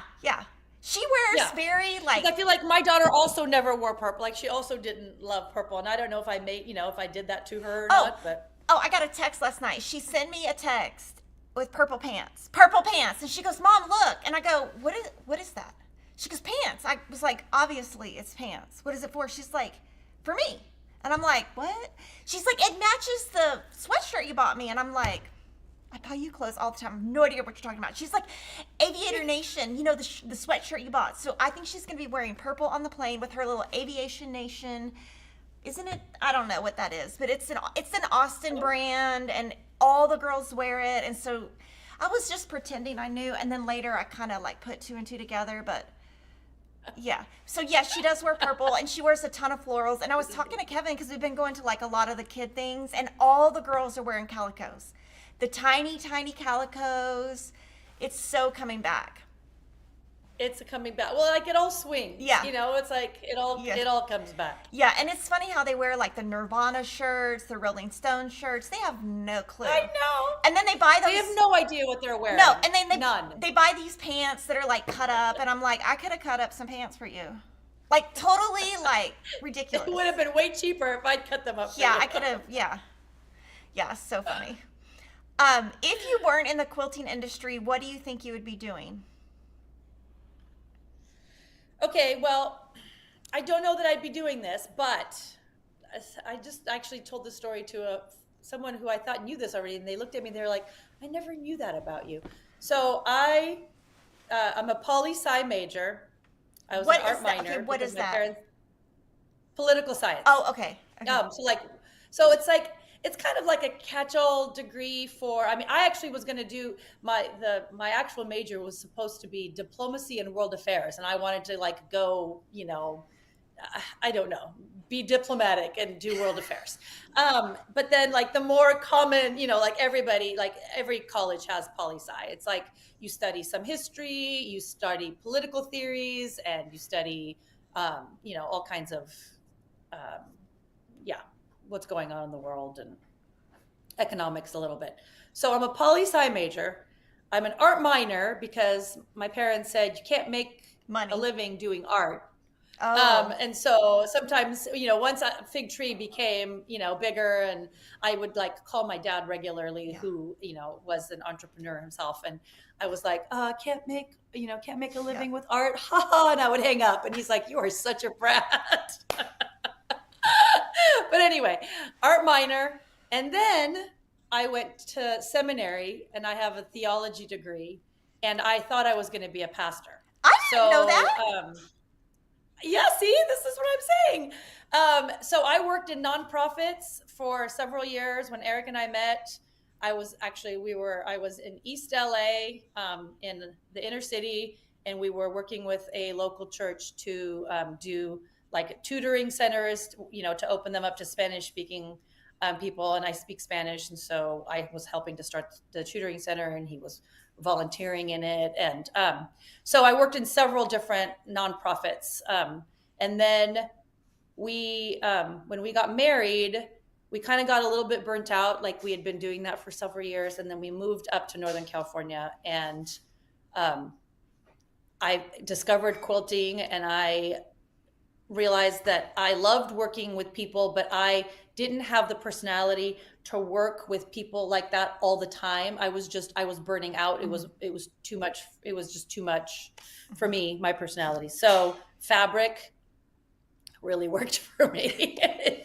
it was it was a totally different, it was a total change of pace. Mm-hmm. And I started working at a quilt store, and then started teaching at the quilt store, and soon very quickly realized that I kind of wanted to design my own things instead of following other people's patterns. And I had ways of working with color that, were different. And so I was kind of in the right place at the right time, in terms of starting my career. But so I don't know if I would be doing that if I hadn't found quilting, if I would actually be, working still in a nonprofit, or if I would have kind of veered off, into something else. But other things I love to do are, I feel like I would garden a lot more, and I would cook a lot more if I wasn't always quilting or at the computer doing something work related. Like those two things that I want to do more. Like I want to be more of a creative cook, and I want to garden. And I like the idea of gardening. I love. And you But I still have the don't ever chickens, have right? time. We still have the chickens. Yeah, we have four. We had 5 backyard chickens. We lost one early on, but we still had 4. My daughter named them all. Actually, Eric, here, I'll let you guess which one. So my daughter named them. The names of the chickens are Chipmunk, Buttercup, Hazel, and Nugget. Which one do you think Eric named? Nugget. Yeah, he wanted to name them Nugget, Drumstick. I don't know what else. I don't know what else. I was like, no, you get one. So one of them is named Nugget. It's funny because like I could never have any kind of animals like anything like that. Kevin's sister has chickens. She lives also near San Francisco somewhere. Oh, she does. Somewhere. I can't think of the name of it right now. But yeah, she has chickens. And he's like, He like looked at me and I was like, I'm not gonna get chickens. Don't worry. We don't need chickens. I'm good. I don't need chickens. They're actually way easier. Like we thought it was going to be much more of a commitment. I think in my head, or in both of our heads, we thought, oh, you have to get up really early. They have to be out at the crack of dawn and blah, blah, blah. They really don't. We're not allowed to have a rooster because, Oh, I mean, yeah. we wouldn't because it would wake us up, but you're also not allowed because it's an urban area. The chickens are so mellow. They come out, they come out on their own, out into the out into the run, and we let them out into the yard. They're kind of cute. They're very low maintenance. But no pets? You said Oh, no I have pets a of any dog. I kind? have a dog, and yeah. Right. You Yeah. have a dog. Yeah, That's I right. have Piggy, I've but I mentioned had that. to negotiate for that. I had to put my foot down on that one because, yeah, we don't need to get into it on the live stream, but I had to put my foot down, and he's the most misbehaved dog. I haven't even seen any picture. Didn't you used to have I its used to own have social media? yeah, I used to have an Instagram Yes, with him. Instagram. Yeah, I used to do it, and then I just gave up. I was like, I can't do this. But Emma puts him all the time on whatever she does. I don't know. Y'all don't go and run and follow her. She's you saw though did you see her prom pictures? Did she put them up? Yes, you posted on no. You Oh, posted, well, someone I in your tagged stories someone. maybe. Yeah, so another Yeah, mom yeah. posted a picture of my kid and I tagged it. That's as much social media as I do. I'm like, There was a picture of the two of you like on a balcony or something. She looked beautiful. oh yeah. I don't know. Oh, Jessica must have posted that. Yeah. It was on something. Yeah. It was very sweet. Sue is asking, did you ever get to Germany? I didn't. We went. So my son, my middle son was in an exchange, in Italy for a quarter, and we went as a family to drop him off because clearly a 21-year-old needs to be dropped off because he couldn't go by himself, and then we picked him up and we went to the Christmas markets That's right. on the eastern side of France. So that's as far as we made it. We didn't make it up into Germany, but there was we went to Strasbourg, which has like one of the most the biggest Christmas markets in France, and then we went to a little one next to it, and they were so beautiful. It's become super popular lately, I guess. So they were super crowded. So that kind of like takes away from the charm of it a little bit, but it was like on my bucket list of something I'd wanted to do, and so it was really fun. They're very there's nothing quite like it in the United States. That must be a thing because my nephew just got back from Italy he went for a semester, and my brother happened do you know where to in Italy? I don't know where, and my brother happened to drop him off and pick him up, and Right? he went 3 times, and he went during the spring break, and I was like, you don't really have to go 3 times. Eric did the exact same thing. So Zach had a fall break. Oh, yeah. And they met in London because, the child was by himself and he needed. So I was like, yeah, okay. Yeah. You go do that. Yeah. Janet, They had a great time. yeah, Jana's saying that the Canton is called the first Monday. It's on the first Monday of the month. Usually they last the whole weekend. Yeah, we got to do that. Yes. Yes. We definitely have to do that. Gwen asks, are you going to do another quilt like retro farmhouse mix of cotton and wool? Boy, that's way back.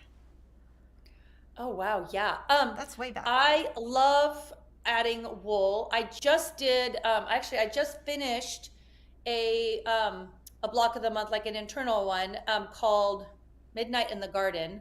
And it has wool mixed in there. And I'm hoping to turn that into a book or like a large scale pattern also. So it's more fally Halloweeny, and it has orange, tangerine, black, gray, and cream wool mixed into blocks. So I feel like I'll most likely do that again. It's like a totally different, it's like a totally different vibe than the pieced quilts, the piece samplers. Do you, when you're making and designing your quilts, do you use electric quilt or do you hand draw them? How do you design those? I have been using electric quilt for, gosh, I used to have, before they had a Mac version, it was just PC, and you had to have like, right. I don't even know what it's called, on the Mac. It's not called mirroring. It was like, I'd have like some kind of special translation software on there so that I could use it. And it was like one of those things that was like a technological nightmare that I would just like look at Eric and bat my eyes because I was just like, I have, he'd have to do it all. But yeah, I do almost all of I do often, because I'm a doodler, I'll sketch it out first a lot of times by hand, but I'll immediately put it into EQ and then like play with like a million different variations. Sometimes like my patterns have like 6 different variations in it, which I know is way too much, right? Because it's just like, it's overwhelming and you can't have that many different things. But if I design like 12 of them there, I can't, it's like, I love several, but all of that is done in EQ. Yeah. This is a good question. Do you starch? Oh no. Oh no. Okay, the starching question. Yes and no. I don't wet starch. The idea of wet starching, just like, it's like one of those things, like I can't add that much pre-planning and steps and the bathtub, and I know you all do it, and I no, I can't. But I have started, we lightly spray starch almost all of our fabrics now. I started off with, no, I'm not going to do any of it. I'm just, I do a little flatter, like fig flatter spray, because I, collaborated with Soak to do that. And I love the scents that they have. And so if I need a little bit of something, but that doesn't have starch in it, it just kind of, helps to get the wrinkles out. I could be using, water or something if I wanted, but I love that spray. So I use that. And I slowly started adding a little bit of spray. And now we'll just spray a little bit of the fabric, press it, but just so that it's just a little light. It's just going to keep keep my It's just going to keep going and going and going. No, no, I can't even, the idea, like you guys show all those pictures of it, like it wet starched on the drying racks. And I'm just like, oh my gosh. Yeah, Lisa Bonjean started that. So she taught me that years ago. And then when I went to a retreat with her, and I didn't know that I don't think I have one here. Like you have to turn the little nozzle to like the red dot to get all the starch out. I had no idea. She's like, how did you not know that? You've been starching for, I'm like, I don't know. I didn't know. So it's crazy. So does that mean that you, like, what happens when you don't? Like then it's you just harder. I would throw it away and then there would be leftover starch in there. But I never knew how to get it out. I didn't know how to get it out. Got it. So I want to say thank you to everyone who sent in super chats. We've got Linnea Reese, Nancy White, and the Bathola. And then we're going to go to the regular questions and just see if I see anything. What did you think? Let's talk about H&H. What did you think of H&H? It took me 2 days to find you.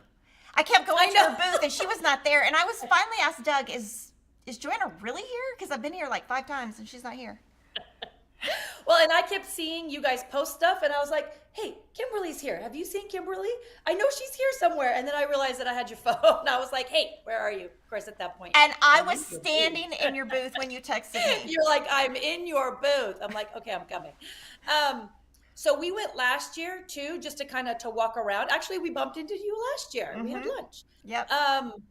And this year I feel like it was double the size, or at least double the size for all the, the fabric related things. Cause I think last year was like a scouting, for a lot of people, but, I really loved it. I like the energy of it. I like that it's a mix of all of the things. I don't do, I don't knit. I don't really do, cross stitch or needlepoint. I'm fascinated by it. And I love the colors and all of that. I have tried, okay, so here, true story, true confessions. I've tried to learn how to knit like 5 times. I can't figure it out. People cast on for me and I'll start with something that's like this and I'll end with a trapezoid that's like this. I can't even freaking make a scarf. It's pathetic. People have literally looked at me. They're like, just go back to what you know. You're good at quilting. Just stick to what you know. So, I mean, I know you cross stitch a ton. Do you needlepoint too or just cross stitch? No, but I love to crochet. So I was like going to each booth, like, I'm going to buy something. I'm going to buy something. I'm going to buy something. I never found anything to buy. I was like, I was so good. No. I know. Okay, so I feel like someone suggested to me that crochet would be easier than knitting. So maybe I should try that. So I love the fact that it's a mix of stuff. The energy of it is great. It's so well organized. It's all like, they scan your, like I've already gotten like booths that scanned my, when I was in there just looking for like little, and they've like already, emailed me, if I have any questions. I like that.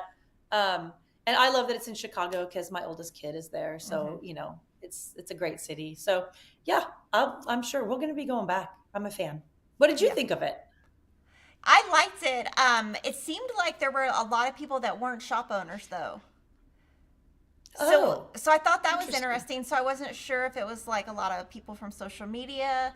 I wish some of the fabric companies would have been more together because I would go from one to the other to the other to the other, and I kept Yeah. having to walk far. But I like it. I like that it's near the airport. I like that you can just walk over on the little, what is it called? Sky Bridge or something. And Yeah. so you know me. Okay, let's just tell a funny story. So me and Jocelyn, we are not good at directions. That means we are horrible. You do not want me and Jocelyn together at any point to try to get anywhere or to find anything. We're like monkey see, monkey do. No idea. We get to this time we take Denise. We get to the hotel. They have moved the check-in desk to a different part of the hotel. They have changed the Starbucks. And we're explaining to Denise all of this, and she's like, "Are you sure that y'all have really stayed here before?" Then we realize that this hotel has a connection to the Skywalk, and last year we took an Uber every time. Denise is like looking at us like, "Are y'all stupid?" She's like, "Are you sure?" I was like, "Oh my God, we could have walked across the street to the convention center, and we took an Wait, Uber the you whole time." stayed Never in the figured one it with out. the Sky Bridge Yes! last year? And Yes! we did. We didn't know. No, clueless. It's. I used to think I had a good sense of direction until I married Kevin, and like on GPS, he won't even like ask me. Like he won't even say, "Get your phone out, try to help me." He'll just do it. He's like, and then one time Peyton told him where to go, and he was like, "You're worse than your mother." He's like, "We cannot do this." He gets really mad. He's like, "You have no clue." I'm like, "Yeah, I have no clue, no clue." Like I would just I'm be. admitting it up front. I have no clue. Yeah, yeah. I can do a lot of things. I can't cook, and I cannot find my way around anywhere. So we had Denise this time who had us like organized. We knew what we were doing. She was, I mean, when we were at the hotel at one point, I was like, she really thinks we're crazy. Like, she really thinks we've lost our minds. So we even asked at the front desk, "Y'all changed the hotel, right?" They're like, "Yeah." So I was like trying to justify to Denise that we hadn't really lost our mind because at one time, me and Jocelyn were like, "Are we even in the same hotel?" Well, I was just gonna say, were you even in the same hotel? But maybe it was We different. were. The checkout was different. No, we Yeah. were. They had moved it and they had changed the Starbucks, but still, I'm just like, oh my gosh. Okay. Well, you haven't lost your mind completely. Yeah, well, yeah, Yeah. Yeah. Okay. All right. yeah. Do you want to show any of the quilts you have behind you? Oh, so I have, I just laid out the other quilts with jelly and jam. So that's the line that you guys would have, just gotten in. And so behind me on Yeah. both sides is that line that she just held up is Coventry, which is basically like teapots and, like here's the mini that's got most of the blocks in it. So it's got like a pitcher and mason jars and jelly jams, jelly jars. Oops, gosh, I'm really like not going in the right direction. There we go. So that quilt is like there's a table runner behind me, and then there's that little one that I held up, and then there's like there's like 4 shelving units of that guy. And then the quilt behind me is called Dragonfly, and that one is just a layer cake, I believe, but I have 2 other versions of it. So like going back to when we were talking about how I like to mix and match. So like I pulled out all the reds and greens from this collection, even though it's very much a spring collection. It's not a Christmas collection at all. But this quilt, and it's the same, it's that dragonfly, but all of the blocks are reds and greens, and I put them all in one direction, and it creates very much, a Christmas feeling quilt. I like to use lighter colors for my Christmas quilts, a lighter red and a lighter green than a lot of people. And then this is the same, it's in that same pattern booklet. It's the same block made smaller and turned inward to create wreaths. So it's the same exact block. So like for comparison, Right. that's the size of that one. And this is the size. I don't know if you guys can see that. So Yeah, it's and then the almost direction not of the size, blocks maybe. changes the Yeah. look, and then the adding the Totally. sashing. Yeah. So those are all in one called Dragonfly. So that's like a three different things that you can do with that one. And then Coventry's got those. And then might be my favorite. This is another one that I would call I wouldn't say it's like, I wouldn't have it be like the first quilt that you ever did, but I would say beginner friendly because things don't have to do, there's not a lot of matching up. It's called plumeria. It's big giant blocks, which, I love to do sometimes. And it's all doing that sew and flip, method where, and the things don't have to match. So like where it hits, like that doesn't match anything. This doesn't match anything. So if you're a little bit off, it doesn't matter. It does have to create that snowball in the middle, but that's the only place where there's anything that has to match. So this is one done with like 16 different fabrics where each block is, different. And then I did it inverted with just a 2 color. So this is, we were talking about eyelet earlier. So this is an eyelet background and then a cream. So it's all red and cream, and it's just the same block, but it's backwards. So the whole background is red, and then the blocks are a cream print from Jelly and Jam, and then just that little Jelly and Jam print on the back, just a really delicate one. So those are the and then if you can see, I don't know if you can see it in the screen, hanging behind, Right there, yeah, that, yeah. That I'm right always there. in the Yeah, wrong right there. direction, right there. That's called Mosaic, and that's a layer cake and or a charm pack pattern.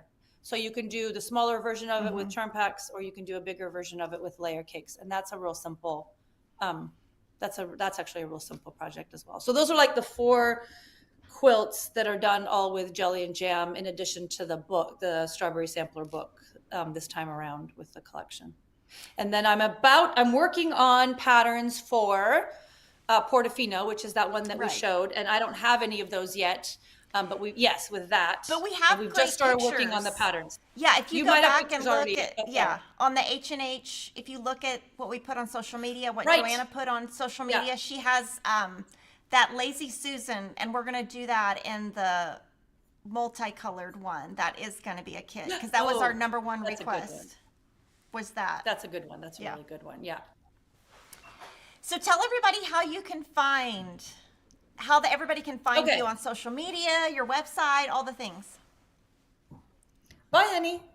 I guess Eric's leaving. Bye, Eric. Do you want to pop your face in? See if he will. What's that? Will he pop his face in? Wait, Eric, come here. Come pop in and say hi. This is Kevin's BFF. Kevin loves when he comes to market. Just He's come like, say hi. Just put your face in. Just say hi. Hi. hi. Eric's Hi, always Kimberly. big. Eric's always trying to get They call him trying Mr. to get Fig. Kevin to come back. Yeah, we call him. Oh, Mr. hold Fig. on. You turn your volume off. You hit your volume off. How do I fix it? I did. Hold on. I can't hear you. You can hear? I can't hear you. Okay, maybe can my hear thing you. died. I can't hear anything. Oh. I can hear you. I can see you. Oh wait, try Oh, there now. we go. There Try we go. now. Yeah, I there wonder we if go. you stole it. Are you on? No, Denise. Okay, go. Okay. Okay, bye. Okay, can you hear me?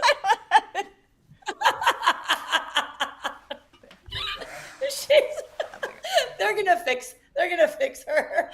You go. We're having technical issues. Okay. Yeah. Oh, can you hear me? Yeah. Or still We're good. not? Yeah. Okay. Okay, so We're tell them good. where to find you. Okay, so our website is figtreeandcompany.com. And then I'm basically on 2 places on social media. There's all the different channels, but I'm really on Instagram as Figtree & Co. and in our Facebook group, Figtree Quilts Friends. Figtree Quilts Friends. So if you type that in, there you go. I'm really active in that, but it's funny because I'm really not on Facebook very much. Like the stuff goes to Facebook and we answer on there, but I'm really in the group or I'm on Instagram. I can't ever do, like when they introduced Twitter and we were supposed to be on it, I was on it, but then I stopped being on whatever I was on before. And then they introduced something else and I was on that and then I stopped doing I can only do one at a time. Yeah. More or less. So that's what I'm on. Well, thank you so much for joining us. We're so excited. I love your fabric. I'm always sewing with your fabric on live streams and quilts. And my bedroom has 3 of your quilts. I'll have to send you a photo of what's in our bedroom. So yeah. And then hopefully I'll get to see you again soon because I hadn't seen you in years until last week. So hopefully I will get to see you soon. So yes, let's do that. Yeah. So bye, everybody.